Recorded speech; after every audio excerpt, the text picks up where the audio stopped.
আওয়ামী লীগের সাধারণ সম্পাদক ওবায়দুল কাদের বলেছেন, তারেক রহমানকে ভালো মানুষ সাজানোর চেষ্টা করছেন মির্জা ফখরুল ইসলাম আলমগীর।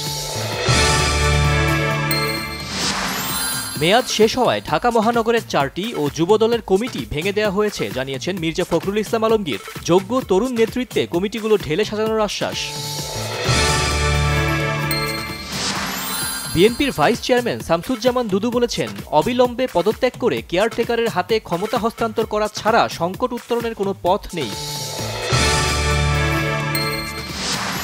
পবিত্র হজের মূল আনুষ্ঠানিকতা শুরু। অংশ নিতে মিনায় সমবেত হয়েছেন লাখ লাখ মুসল্লি। কাল যাবেন আরাফাতের ময়দানে। ঈদ উদযাপনে রাজধানী ছাড়ছে মানুষ। কমলাপুর স্টেশনে ঘরমুখো যাত্রী নিয়ে বিভিন্ন গন্তব্যের উদ্দেশ্যে ছাড়ছে ট্রেন। ঢাকা মাওয়া এক্সপ্রেসওয়ে ও ঢাকা টাঙ্গাইল মহাসড়কে যানবাহনের দীর্ঘ সারি।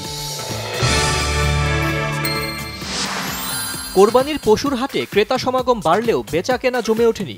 কাল বিক্রি বাড়বে আশা বিক্রেতাদের। হাটে নির্বিঘ্ন বেচাকেনা এবং খামারি ও ক্রেতাদের নিরাপত্তা নিশ্চিতে সর্বোচ্চ নজরদারি র্যাবের। ঈদ সামনে রেখে আবারও অস্থিতিশীল মশলার বাজার। মাসখানেক আগে দাম অনেকটা কমলেও ঈদে বেশি প্রয়োজন এমন মশলার দাম আবারও আকাশচুম্বী। জব্দ করা রাশিয়ার সম্পদ থেকে $500 কোটি ইউক্রেনকে দেওয়ার সিদ্ধান্ত নিয়েছে বিশ্বের শিল্পোন্নত দেশগুলোর সংগঠন G7 এর নেতারা। হাফ সেঞ্চুরি নয়, দলের জন্য অবদান রাখতে পারাটাই বড় কথা। ম্যাচ শেষে প্রতিক্রিয়ায় টাইগার অলরাউন্ডার সাকিব আল হাসান। টি-20 বিশ্বকাপে এ গ্রুপের গুরুত্বপূর্ণ ম্যাচে আজ মুখোমুখি যুক্তরাষ্ট্র ও আয়ারল্যান্ড। ফ্লোরিডার লরেল হিলে বাংলাদেশ সময় রাত 8:30টায় শুরু হবে ম্যাচটি।